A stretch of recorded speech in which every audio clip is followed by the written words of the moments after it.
토요타 크라운입니다. 1950년대부터 출시가 돼서 지금까지 그 명맥을 이어오고 있는데요. 자그마치 16세대에 걸친 진화를 통해서 지금의 혁신적인 모습을 갖추고 있습니다. 토요타 크라운은 토요타 전체 라인업에서 플래그십을 담당하고 있었는데요. 조금은 보수적이고 다소 좀 경직되어 있는 디자인에서 혁신이라는 단어를 대표할 수 있을 정도로 파격적인 디자인 변신이 현 세대에서는 가장 주목받을 점이 아닌가 싶습니다.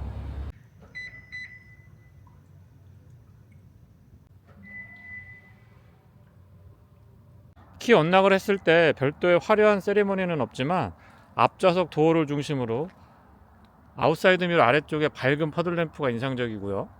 조금 아쉬운 점은 도어 손잡이 안쪽으로도 간접 조명이 좀 있었으면 어땠을까 싶습니다. LED로 구성되어 있는 실내등은 굉장히 밝은 편이고요. 풋램프가 조금 더 적극적이었으면 어땠을까 싶은 생각이 있습니다. 혁신적인 디자인에 걸맞는 화려한 앰비언트 라이트를 기대했는데요. 아쉽지만 조금 소극적인 모습인 것 같습니다. 컵홀더 주변으로 앰비언트 라이트가 조금 적극적인 모습 보이고 있고요.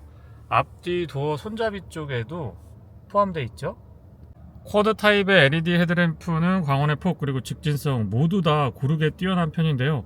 오토 모드가 적극적으로 개입을 해줘서 그 부분이 상당히 마음에 들었습니다.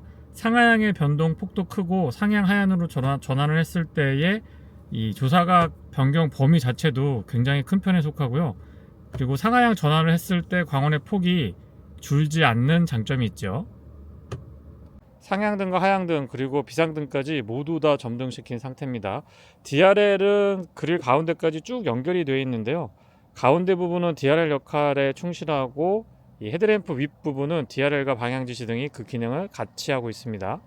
조금 아쉬운 점은 파격적인 디자인에 걸맞는 이 순차 점등 방식의 방향지시 등이었으면 조금 더 괜찮지 않았을까 싶은 생각이 들고요. 워낙 헤드램프가 밝기 때문에 별도의 안개등 구성은 되어 있지 않습니다. 참고로 LED가 11개로 구성이 되어 있다고 하죠. 바깥쪽 거울 커버에도 LED로 방향지시 등 있지 않았습니다. 바로 아래쪽에는 잔상 같은 것들이 조금 있는 것 같긴 합니다만은 실제 시야는 실내에서는 이 정도에서 들어오거든요. 그래서 거의 뭐 거슬리거나 이런 것들은 없고요. 바깥쪽에서 보니까 광원의 폭도 폭이지만 이 쭉 뻗어나가는 직진성이 상당한 편인데요. 동일한 구간에서 차량을 테스트하고 있는데 지금처럼 가로등이 켜있고 어느정도 광량이 확보가 돼도 오토 헤드램프의 하이빔 전환은 굉장히 좀 민감도가 좋습니다. 이 구간에서 이 오토 하이빔이 작동했던 차량은 제가 최근에 시승했던 차량 중에서 토요타 크라운이 유일했던 걸로 기억을 하고 있는데요. 사실 마주오는 차량에 방해가 되거나 아니면 선행하고 있는 차량이 있지 않는다고 하면 지금 정도의 광량이면은 오토 하이빔 작동하는 게 맞다라고 보거든요. 근데 대부분의 차량들이 이 구간에서 오토 하이빔이 작동하지는 않았습니다.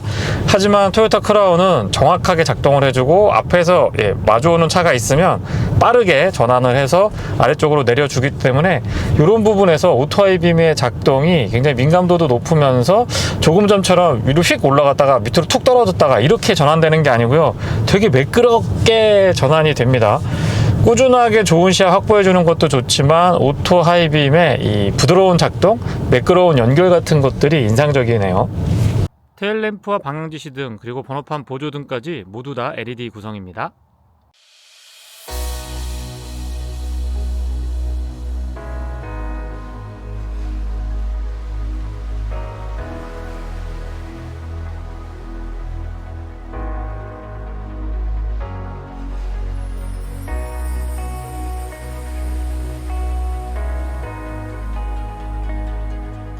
직렬 4기통 가솔린 자연흡기 엔진 기반의 하이브리드 시스템을 갖추고 있습니다. 배기량은 2487cc고요. 엔진 출력은 186마력, 토크는 22.5kg/m입니다. 토탈 시스템 출력은 239마력이고 E4 시스템을 갖추고 있으면서 이 CVT 무단 변속기가 채택되어 있습니다. 세단과 SUV를 적절하게 조화시킨 실루엣이 가장 인상적인데요. 옆에서 봤을 때는 SUV에 조금 더 가깝고 전면이나 후면에서 봤을 때에는 세단의 형태를 하고 있습니다. 휠베이스도 넉넉한 편이고 21인치 휠 타이어를 채택하고 있어서 측면에서 봤을 때의 근사한 뷰가 좋네요. 휠은 21인치고요. 타이어 사이즈는 225, 45, 21입니다. 2.4 터보 엔진 기반의 듀얼 부스트 하이브리드도 같은 타이어 스펙이죠. 휠 아치 부분과 사이드 스커트는 바디 컬러랑 다르게 컬러도 가져가고 있고 재질도 달라서 조금 매트한 느낌을 주고 있습니다. 덕분에 도심형 SUV의 이미지도 잘 보여주고 있고요. 도어 하단부에 굵직하게 블랙 하이그로시로 처리가 되어 있는데 저런 포인트도 과하다는 느낌은 들고 있지 않네요.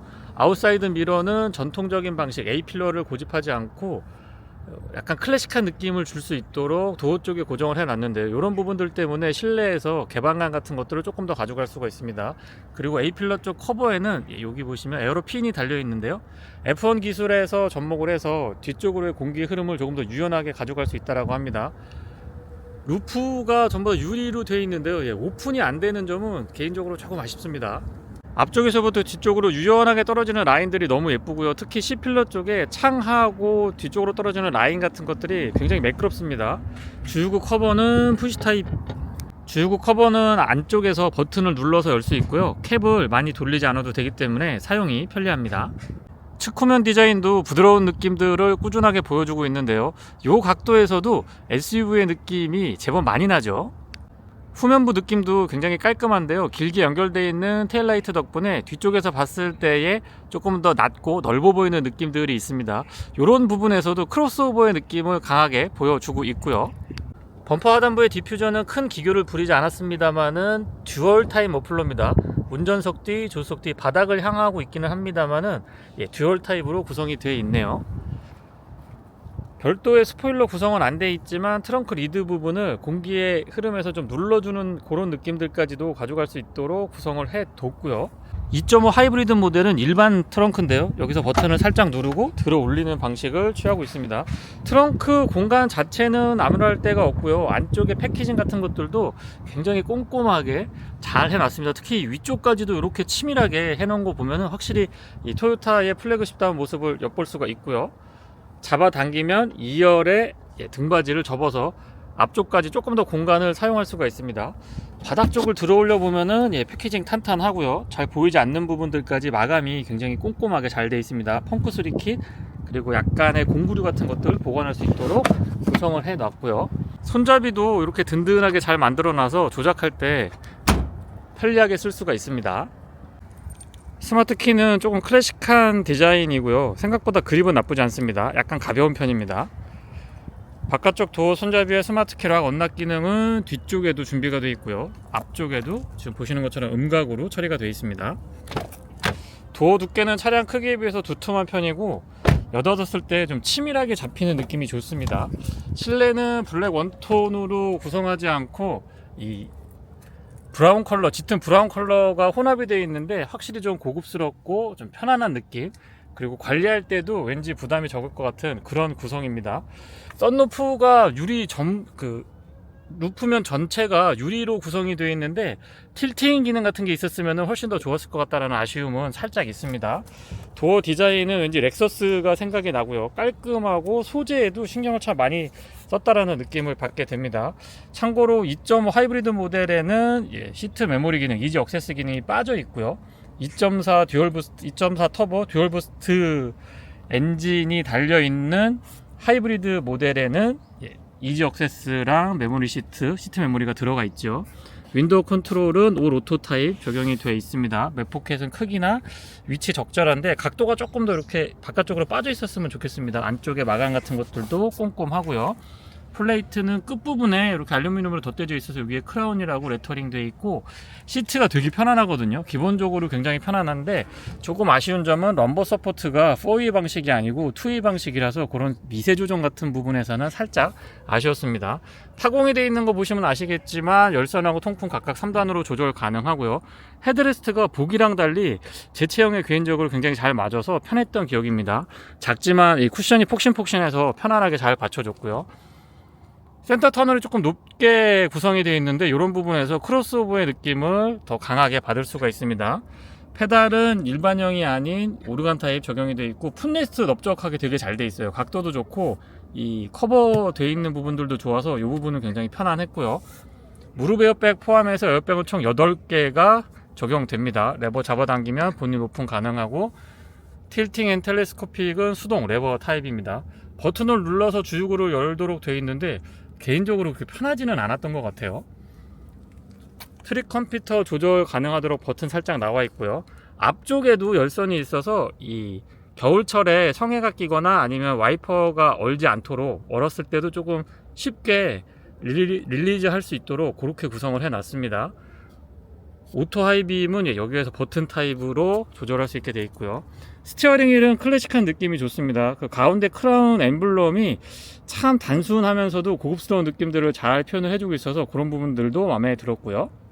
시동은 버튼 타입이고요. 초기 시동 시에 전기 모터가 먼저 개입하기 때문에 굉장히 조용합니다. 아쉽지만 HUD는 현 모델에선 빠져 있고요. 2.4 터보 듀얼 부스트 모델에는 HUD도 포함되는 걸로 알고 있습니다. 방향 지시등 한번 켜보고요. 클러스터의 구성은 전자식이고 가운데에 맵이 포함이 되어 있어서 국내 소비자분들의 선호도가 높을 걸로 예상을 해 봅니다. 좌우측에 다양한 메뉴들도 각각 구성을 할 수가 있는데요. 예를 들면 에코 점수로 지금 제가 표시하고 있는데 평균 연비, 구동 방식, 타요 공기압, 그리고 에너지 흐름도 같은 것들, 다양한 정보들을 개별 선택을 할 수 있기 때문에 그걸 좌측 또는 우측에서 선택을 할 수가 있습니다. 가운데에도 예를 들면 어댑티브 크루즈 컨트롤 모드를 조금 더 크게 확대해서 볼 건지, 지도를 위치시킬 건지, 이런 것들을 선택할 수가 있고요. 제일 화면 우측에 보이는 메뉴들도 좀 전에 보여드렸던 제일 좌측에 있는 메뉴 구성과 마찬가지로 다양한 기능들을 선택할 수가 있습니다. 모드 변경을 했을 때의 변화는 이 정도고요. 근데 요거는 이 스포츠 노멀 에코를 어떻게 선택했느냐만 보여주고, 막상 모드 변경을 했을 때는 일반 그 기본 디스플레이에서 조 위에 스포츠라고 표시된 거 보이시죠? 저 정도만 달라지고 크게 이 그래픽의 변화는 없습니다. 스티어링 휠 좌측에는 좀 전에 보여드렸던 클러스터 안쪽에 메뉴 컨트롤할 수 있도록 준비가 되어 있고요. 우측에는 어댑티브 크루즈 컨트롤, 토요타에서는 DRCC라고 해서 좀 다른 표현을 쓰고 있는데 어댑티브 크루즈 컨트롤을 사용할 수 있도록 준비가 되어 있습니다. 패들 시프트 같은 것들은 빠져 있고요. 12인치가 넘는 와이드 타입의 고해상도 모니터가 구성이 되어 있어서 좀 시원시원한 맛이 좋습니다. 후진을 했을 때는 어라운드 뷰 기본 적용이 되어 있고, 약간 톤이 어두운 것 같지만 오히려 아주 어두운 곳에 갔을 때 화질 저하가 적기 때문에 그런 부분들은 나쁘지 않았습니다. 그리고 국내 소비자분들의 익숙한 맵을 구성을 해놨기 때문에 이런 부분들도 사용하기 편리하고요. U 플러스 드라이브는 LTE 지원이 되는데 3년 동안 무료로 사용할 수 있다라고 합니다. 안드로이드 오토, 애플 카플레이는 연동이 가능한데요. 안드로이드 오토 같은 경우는 유선만 지원을 해주고 있고요. 애플 카플레이는 이 버전에 따라서 유선 또는 무선으로 연결할 수 있습니다. 차량의 다양한 기능들 깔끔하게 구성되어 있어서 사용하기에 그렇게 불편하지는 않았고요. 에너지 흐름 같은 것들도 좀 간단하게 모니터링 할 수 있도록, 이거 되게 복잡하게 해놓으면 보기 어렵거든요. 이런 부분들은 좀 심플하게 구성을 해놔서 사용하기에 편리했습니다. 볼륨 컨트롤이 가운데 있는데 제가 좋아하는 다이얼 방식이고요. 비상등 스위치는 그 아래쪽에 정 가운데 위치하고 있습니다. 공조장치가 되게 아기자기하게 구성이 잘 돼 있어요. 그리고 토글 타입으로 되어 있으면서 바로바로 모니터링 할 수 있어서 이런 부분들 좋고요. 열선하고 통풍은 각각 3단으로 조절할 수 있도록 되어 있습니다. 이런 부분 사용하기 편리하고요. 스티어링 휠의 열선은 오토 모드랑 2단으로 조정이 가능하네요. 약간의 수납이 있고, 스마트폰 무선 충전이 이렇게 깊이 있게 박히는 방식입니다. 카메라 온오프 할 수 있는 기능, 그리고 USB C타입으로 단자 2개, 약간의 수납 공간이 있습니다. 컵홀더는 오픈 타입으로 2개고요. 기아 노브가 되게 위에 올라와 있으면서 작아요. 그래서 사용하기 편리하고 손에 잘 잡힙니다. 그래서 후진할 때는 이쪽으로 꺾은 다음에 위로 올리고, 드라이브는 아래쪽으로 내리고, B모드 있거든요. B모드, 부하를 좀 많이 줄 수 있는 B모드는 이 아래쪽으로 내리면 됩니다. 인디케이터 포함이 되어 있고요. 드라이브 모드 변경을 할 수 있도록 구성이 되어 있는데, 참고로 드라이브 모드는 스포츠, 노멀, 에코 이렇게 3가지 모드 설정할 수가 있습니다. 자세 대여 장치 온오프, 전자식 파킹 브레이크, 오토 홀드, 그리고 EV 모드 조절할 수 있도록 버튼 구성되어 있고요. 암레스트가 자연스럽게 쭉 연결되면서 되게 편안했던 것 같아요. 팔을 거치하기에. 그리고 양문용으로 이렇게 열리거든요. 양쪽으로 이렇게 열려서 운전석, 조수석 양쪽 다 편안하게 사용할 수가 있습니다. 안쪽에 USB A타입 단자 준비가 돼 있고요. 12V 파워 아울렛 커버링 꼼꼼하죠. 그리고 그리고 여기 파티션 같은 거 별도로 있어서 조금 더 효율적으로 공간 쓸 수 있습니다. 조수석 수납은 잡아당기는 방식 위로 이렇게 들어 올리죠. 안쪽에 공간도 적절하게 갖추고 있고요. 위쪽으로 올라올 때의 디자인 그리고 소재에서도 아쉬운 점은 발견되지 않았고요. 선바이저는 조금 두툼하고 이렇게 연장이 가능합니다. 그리고 안쪽에 클립으로 사용할 수가 있거든요. 이 커버를 이렇게 열면 LED로 조명 연동되면서 거울 자체는 조금 더 길었으면 좋겠다는 생각이 듭니다. 그리고 실내등은 모두 LED 구성이고요. 그리고 위쪽에 이너 커튼을 전동으로 닫을 수가 있는데 유리 면적이 천정이 다 유리로 돼 있죠. 그래서 굉장히 넓게 돼 있어서 뒤에서 넘어오는데 시간이 조금 소요가 될 정도로 큼직합니다. 실내 거울은 테두리 부분이 완전히 투명하진 않지만은 되게 얇게 처리가 돼 있어서 실제보다 시야가 넓게 보이죠. 뒷좌석입니다. 오픈 각도 적절하고요. 아래쪽에 보니까 도어 하단부에도 마무리 같은 것들 되게 꼼꼼하게 잘 해준 것 같습니다. 이런 부분은 약간 SUV의 느낌도 들고요. 그리고 뒤쪽에서 봤을 때의 하얀색 이 램프를 추가해서 발공간도 비춰주면서 뒤에서 차량을 인식할 수 있도록 그렇게 준비를 해놨네요. 유리는 완전히 끝까지 내려가는 줄 알았는데 살짝 남고요.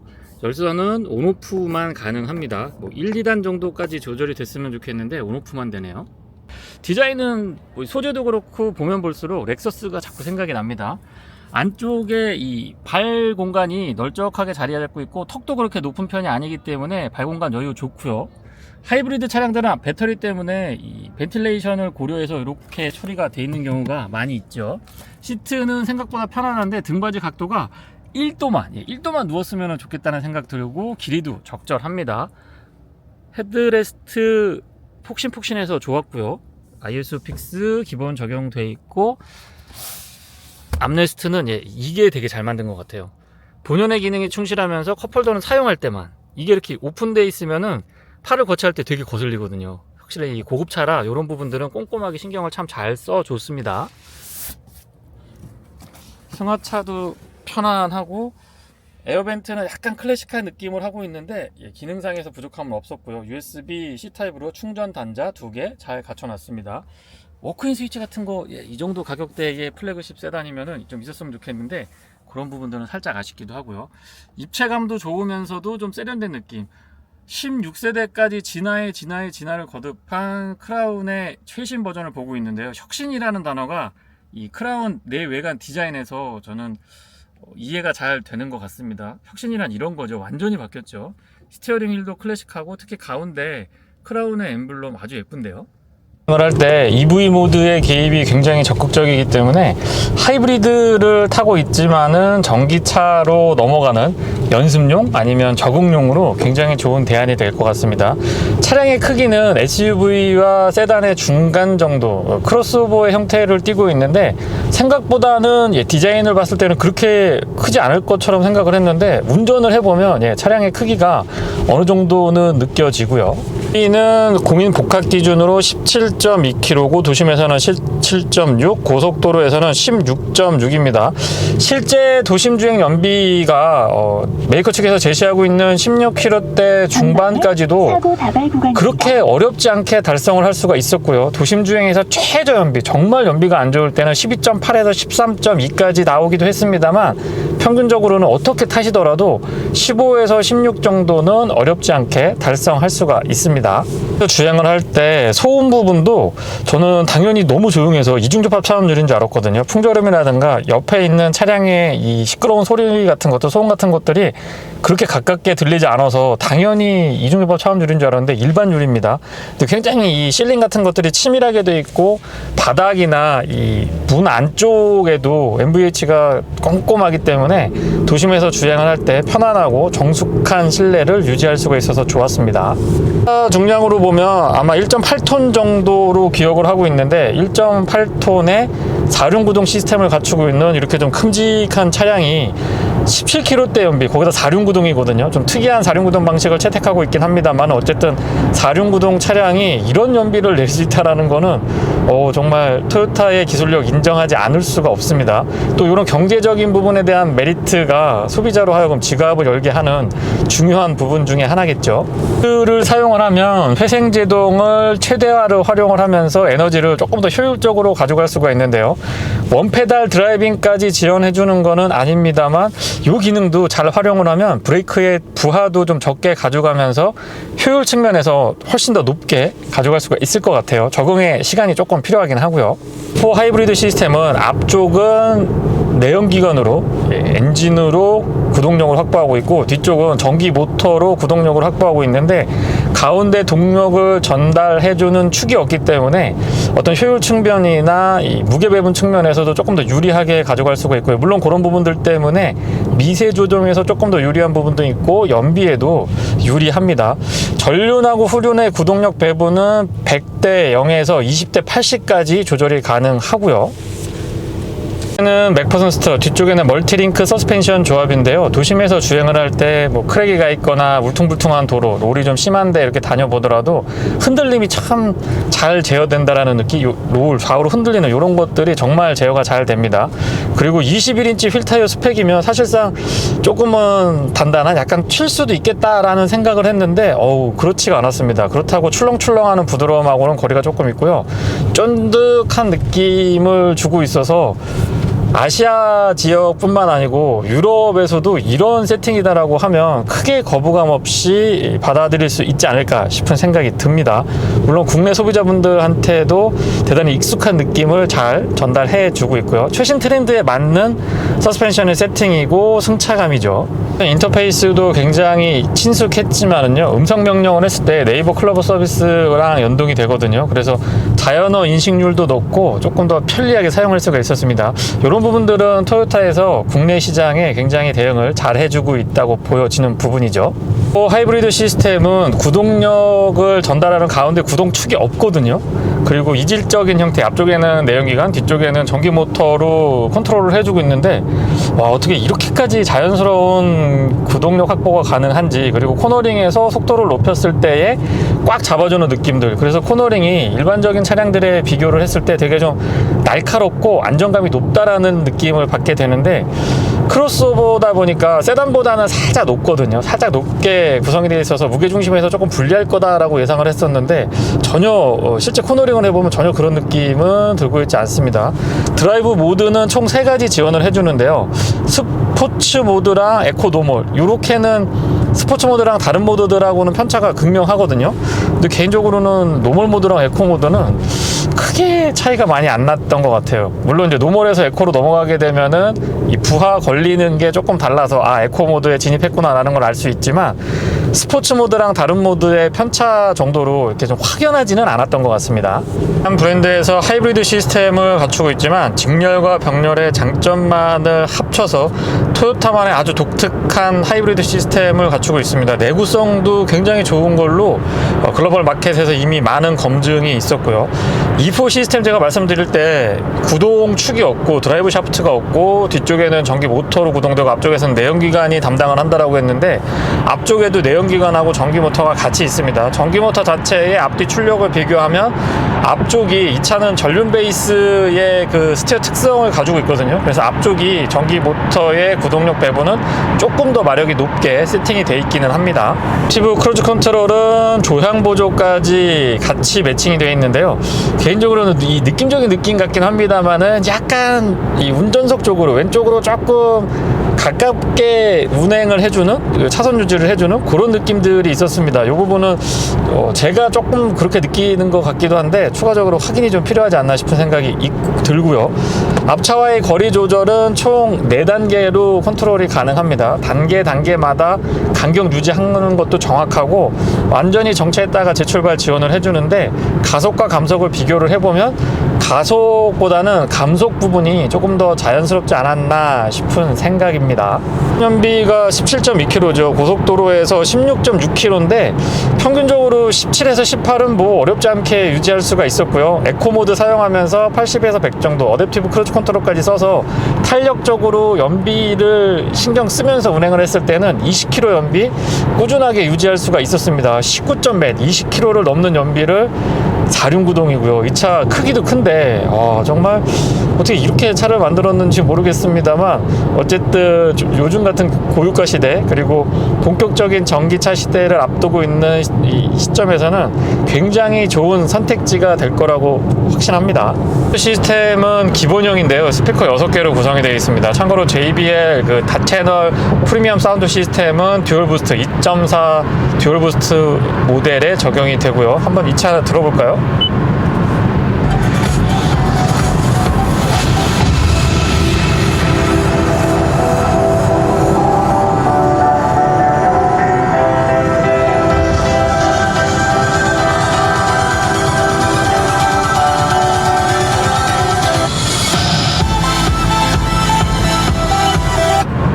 기본 오디오 치고는 나쁜 편은 아닌데요. 아무래도 고음, 중음, 저음대가 약간 좀 특히 중저음에서 뭉개지는 듯한 느낌이 있습니다. 하지만 방음이 MVH가 굉장히 잘 돼 있다고 제가 말씀을 드렸고 울림통이 생각보다 좋아서 기본 사운드도 저 같은 막귀가 듣기에 그렇게 막 음질이 진짜 못 들어주겠다 이런 건 아닙니다. 시간만 놓고 보면 180마력대지만 토탈 시스템 출력이 230마력 후반대까지 올라가기 때문에 이 킥다운 같은 거 했을 때의 반응 그리고 초고속 주행에서도 꽤나 이 스포티한 드라이빙을 즐길 수가 있습니다. 다만 차량의 어떤 파워트레인이라든가 실시 강성이나 서스펜션 세팅을 보면 200km를 훌쩍 넘어도 충분할 것 같은데요. 190에서 191km 클러스터상에 표시되는 속도로 190, 191 정도가 되면 퓨얼컷이 걸리는 것 같아서 너무 좀 소극적인 모습이 아닌가 싶은 생각도 있습니다. 조금 아쉽죠. 운행하면서 평균 연비는 16.3km였고요. 고속도로에서 최고 연비는 20km 넘었다고 말씀을 드렸는데 평균 연비는 제 운전 습관을 기준으로 말씀을 드렸을 때 17.9에서 18.3, 17 후반에서 18km대 초반을 꾸준히 유지해 줬습니다. 실 연비가 메이커 측에서 제시하고 있는 연비보다 훨씬 더 약간 더 높은 연비를 확인할 수가 있었고요. 다시 한번 말씀드리지만 연비에 신경 쓰면서 운전을 하게 되면 메이커 측에서 제시하고 있는 연비를 훨씬 더 상회하는 실제 연비를 어렵지 않게 확인하실 수가 있어서 그런 부분은 토요타 크라운의 분명한 장점이라고 생각을 합니다. 이 느낌은 초반부터 담력은 꾸준한데요. 세팅 자체는 좀 부드럽게 구성이 되어 있습니다. 부드럽게 구성이 되어 있다고 풀 브레이킹 테스트 같은 거를 하거나 급브레이크 이 동작을 했을 때의 부담감이나 거부감, 약간의 이질감 같은 것들이 있지는 않고요. 정확하게 작동을 해주면서 뭐라고 그럴까요? 좀 치밀한 구성? 요런 느낌이 듭니다. 부드러우면서도 이 꽉 잡아주는 담력, 부드러움과 단단한 강력함이 공존하고 있거든요. 적어도 브레이크 시스템에서는요. 회전 질감도 4기통, 2.5리터 자연흡기 엔진 기반의 하이브리드 시스템을 갖추고 있는데 내연기관 자체의 회전 질감이 그렇게 나쁜 편은 아닙니다.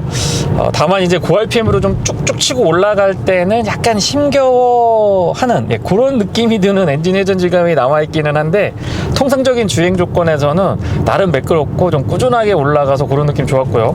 배기는 듀얼로 나와 있는데 조금 중저음으로 깔리지 않을까 약간의 스포티한 느낌들을 기대했었는데 그냥 평이한 것 같아요. 주유는 한 번 했는데요.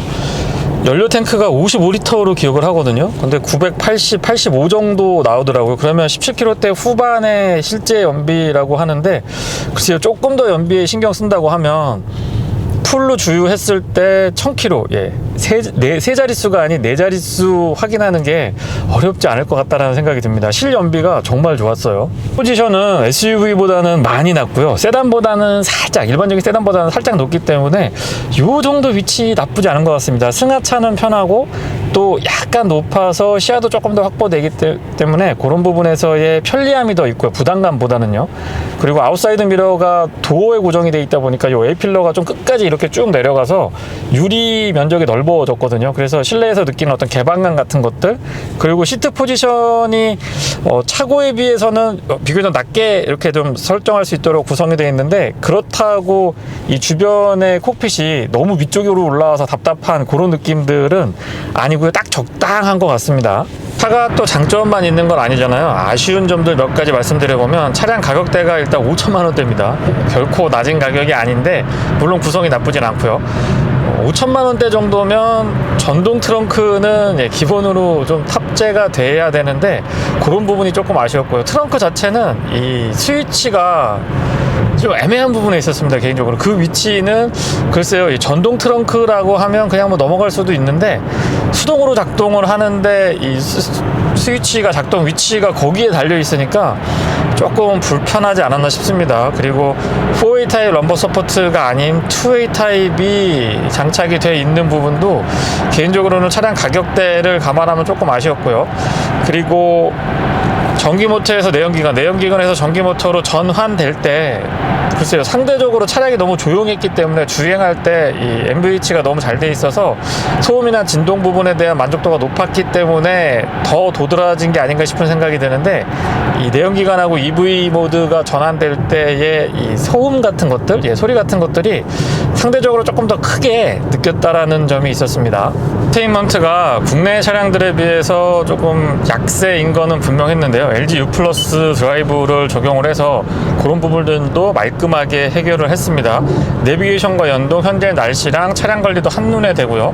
지니 뮤직이나 이 팟빵 매블쇼 같은 것들, 다양한 스트리밍 컨텐츠 같은 것들을 조금 더 편안하게 즐길 수 있는 장점이 있고요. 또 홈 오토메이션 시스템하고 연결이 돼서 U 플러스 스마트 홈 기능도 가내의 시스템 구축 정도에 따라서는 연동시켜서 편리하게 사용을 할 수가 있습니다.